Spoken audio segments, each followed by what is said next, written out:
Bonjour à tous. Alors mon nom c'est Alexis, ceux qui ne me connaissent pas, j'ai 32 ans, j'habite en Écosse et je ne suis plus témoin de Jéhovah.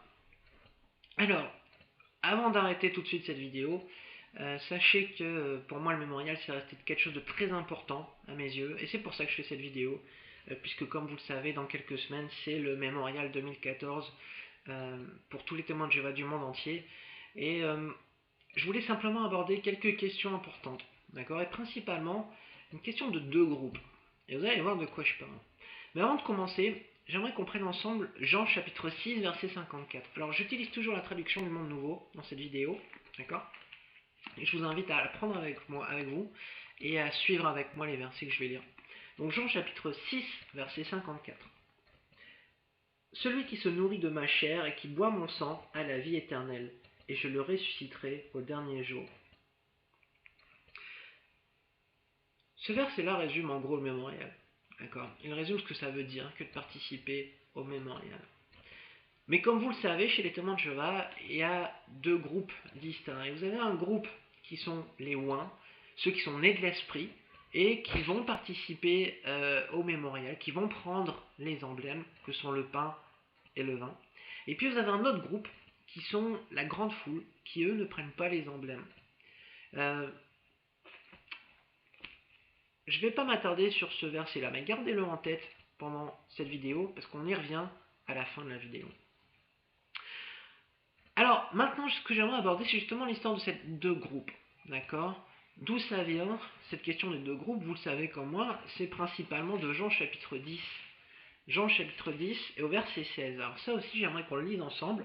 Prenez avec moi Jean chapitre 10, verset 16. Alors ça dit ceci. Et j'ai d'autres brebis qui ne sont pas de cet enclos. Celles-là aussi, il faut que je les amène, et elles écouteront ma voix, et elles deviendront un seul troupeau, un seul berger. Tout ce chapitre d'ailleurs est absolument superbe. Ça parle de la place de Jésus et de son rôle de berger. D'accord? Alors, ce verset se concentre sur deux groupes. D'accord? Vous avez deux groupes, deux troupeaux de brebis. Et vous avez un petit troupeau et un grand troupeau qui va venir plus tard. Et il y a toujours quelque chose qui m'a taraudé l'esprit quand je lisais ce verset. C'est quels sont ces deux troupeaux? Parce qu'à la salle, on dit que ce sont les ouins et les non-ouins. Mais à qui Jésus s'adresse dans ce verset, dans ce passage? À qui est-ce que Jésus s'adresse? Il s'adresse à ses disciples. Est-ce que ces disciples ont l'esprit? Est-ce que ce sont des ouins? Comme vous le savez sûrement, l'Esprit Saint, il n'a pas été répandu sur les disciples avant la Pentecôte de l'an 33. Donc les disciples à qui Jésus parlait, ce ne sont pas des ouins. D'accord? Quand il dit j'ai d'autres brebis qui ne sont pas de cet enclos. D'accord? Il s'adresse vraiment à l'enclos en particulier, le petit troupeau. Mais ce ne sont pas des ouins. Alors qu'est-ce qu'ils ont en commun, les disciples de Christ, à qui il s'adresse à ce moment-là? Qu'est-ce qu'ils ont en commun? Je ne vais pas aller plus loin. D'accord? Et on va prendre ensemble un passage de la Bible qui semble très bien l'expliquer. Donc ça vient pas de moi, ça vient de la Bible. Et on va prendre ensemble Éphésiens chapitre 2, si vous voulez bien. Donc Éphésiens chapitre 2.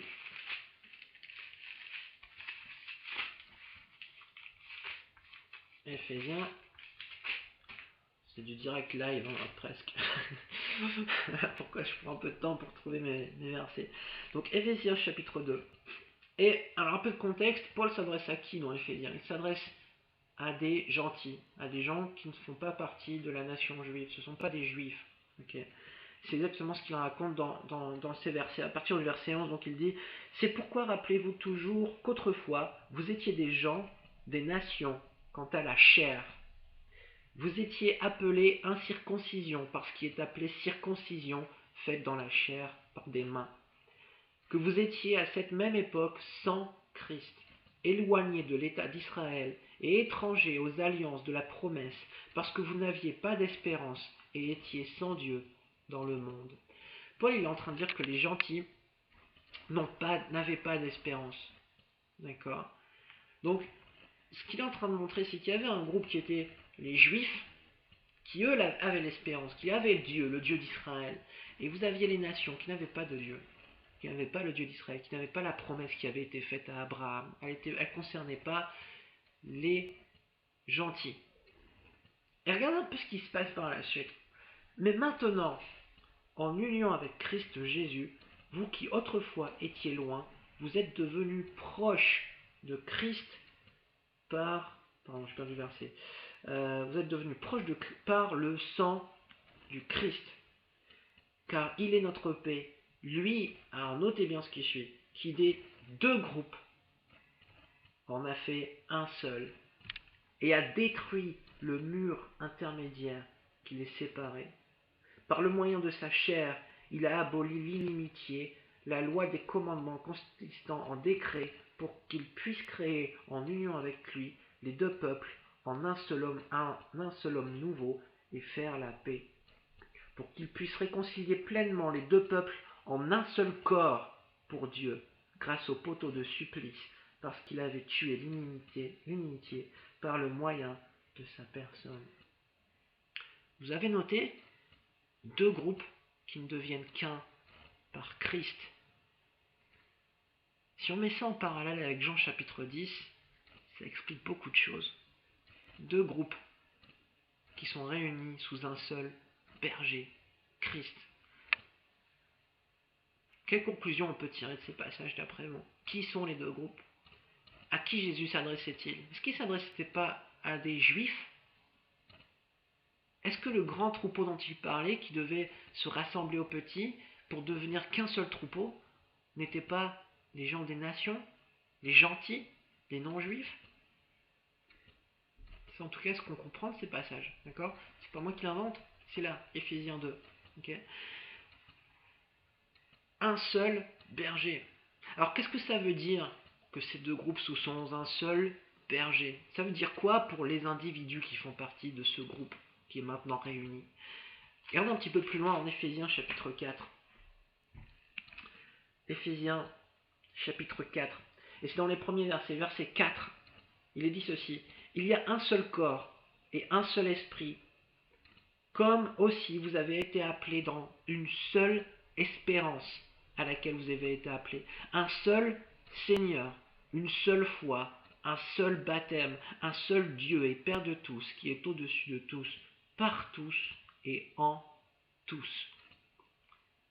Une seule espérance. Deux groupes réunis qui n'ont qu'une seule espérance. Alors là, vous devez sûrement vous dire qu'il y a un truc qui cloche. Parce que ce qu'on vous enseigne à la salle, c'est qu'il y a deux groupes. Et que ces deux groupes ont deux espérances différentes. Comment on peut réconcilier ça avec ces paroles de Paul? Alors, maintenant, Paul parle bien de deux groupes. Je suis en train de vous semer la confusion un petit peu. Mais Paul parle bien de deux groupes. Alors, regardons un petit peu ce qu'il est dit en Romains chapitre 8. Vous allez voir qu'on ne parle pas exactement de la même chose, qu'on ne parle pas vraiment. Vous allez voir, d'accord. Je ne vais pas vous embrouiller plus que ça. On va voir ensemble Romains chapitre 8.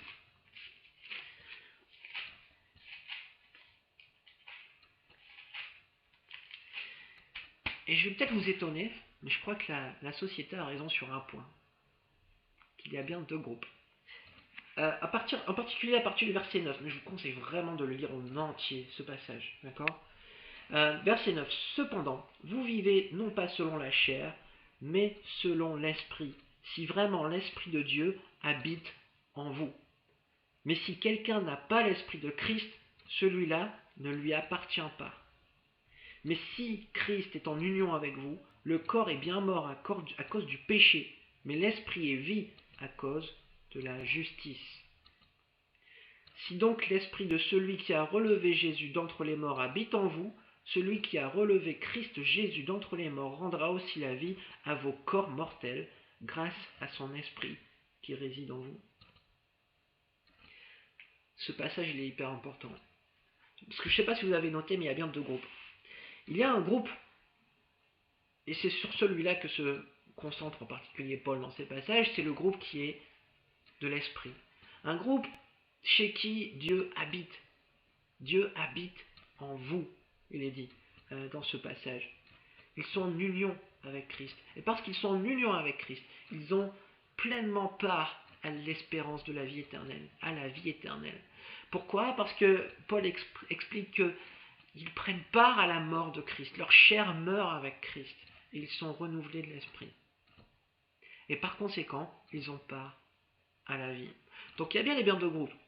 Ces deux groupes, ce sont ceux qui ont l'esprit, et un autre groupe, qui sont ceux qui ne l'ont pas. Ceux qui ont l'esprit ont l'espérance, et ceux qui ne l'ont pas. Ceux qui vivent selon la chair. Qu'est-ce qui se passe avec eux? Regardons un petit peu avant, en Romains chapitre 6, verset 23, un passage que vous connaissez parfaitement bien, si vous êtes témoin de Jéhovah. Il est dit, car le salaire que paie le péché, c'est la mort. On va lire la suite, qu'on ne lit pas souvent chez les témoins. Mais le don que Dieu donne, c'est la vie éternelle, par Christ Seigneur, par Christ Jésus notre Seigneur. Il y a ceux qui vivent selon la chair, et ceux qui vivent selon l'esprit. La chair, péché, mort. Esprit, union avec Dieu, avec Christ, c'est la vie éternelle. Vous voyez encore, il y a une séparation. Il y a bel et bien deux groupes. Mais ces deux groupes, ce ne sont pas deux groupes de chrétiens, ce sont ceux qui vivent en union avec Dieu et ceux qui ne le sont pas. Et comme disait Romains au chapitre 8, comme disait Paul, il disait, si quelqu'un n'a pas l'esprit de Christ, celui-là ne lui appartient pas. Il y a ceux qui ont l'esprit qui appartiennent à Christ, et il y a ceux qui n'ont pas l'esprit et qui ne lui appartiennent pas. Et ceux qui ne lui appartiennent pas, comme on l'a vu dans le verset de 6, 23, ce qui les attend, c'est la mort. Ceux qui lui appartiennent, ce qui les attend, c'est la vie éternelle. C'est ce qu'on a vu ici en tout cas. Et encore mieux que ça, regardez un petit peu en Jean chapitre 5. 1 Jean, pardon, chapitre 5, versets 12 à 13. 1 Jean 5, versets 12 et 13. Donc encore, c'est un chapitre qu'on connaît bien parce qu'au verset 19, il est dit que c'est le mauvais... le monde est au... je ne me rappelle plus l'expression exacte. Le monde entier se trouve au pouvoir du méchant. Mais regarde un petit peu au verset 12 et 13. Une pensée très importante pour les chrétiens. Celui qui a le Fils a cette vie. Donc là on parle de la vie éternelle. Au verset 11 il était dit, on va lire le verset 11 également. Voici le témoignage qui est rendu, que Dieu nous a donné la vie éternelle, et cette vie est dans son Fils. Celui qui a le Fils a cette vie.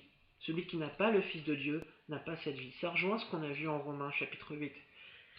Je vous écris ces choses pour que vous sachiez que vous avez la vie éternelle, vous qui mettez votre foi dans le nom du Fils de Dieu. Encore une fois, il y a ceux qui sont dans le Fils, il y a ceux qui croient en lui, et qui ont la vie éternelle. D'accord, c'est ce que dit le verset 13. Vous avez la vie éternelle. Et puis il y a ceux qui ne l'ont pas. Il y a ceux qui ne sont pas de Christ. Donc ceux qui ont Christ, ceux qui n'ont pas Christ. Ceux qui sont de l'esprit, ceux qui sont de la chair. D'accord ? Et on comprend bien que là, en effet, il y a deux espérances différentes. Et en fait, la réalité, c'est que ceux qui ont l'espérance, et ceux qui n'ont pas, ceux qui ne sont pas en Christ, n'ont pas d'espérance. C'est la mort, selon Romains 6, 23. Et ça rejoint pas mal un passage de Jean, qui est très connu et certainement un de mes passages préférés personnellement. Et c'est dans le contexte de Jean chapitre 3 verset 16, vous savez, qui dit Dieu a tant aimé le monde qu'il a donné son Fils en sacrifice. Regardez un petit peu le contexte. On va prendre Jean chapitre... Non, Jean chapitre 3, c'est bien ça, pardon. Jean chapitre 3, à partir du verset 5. Oui, vraiment, je te le dis, si quelqu'un ne naît d'eau et d'esprit, il ne peut entrer dans le royaume de Dieu. Ce qui est né de la chair est chair, ce qui est né de l'esprit est esprit. Ne t'étonne pas parce que je t'ai dit, vous devez naître de nouveau.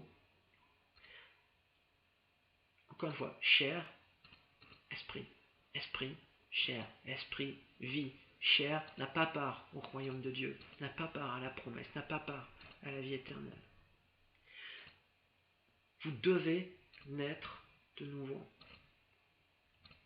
Et on revient à cette idée du départ. Chez les témoins de Jéhovah, vous avez un groupe qui est né de nouveau, qui a le droit de participer, qui sont nés de l'esprit, qui ont le droit de participer au mémorial, qui ont le droit de prendre part aux emblèmes. D'ailleurs, au passage, ils sont de plus en plus nombreux. Et puis vous avez un groupe qui, lui, ne prend pas part aux emblèmes. Un groupe qui n'est pas né de l'esprit. Et malheureusement, ce que nous dit la Bible, c'est que ceux qui ne sont pas nés de l'Esprit, ceux qui n'ont pas Dieu qui vit en eux, n'ont pas la vie éternelle.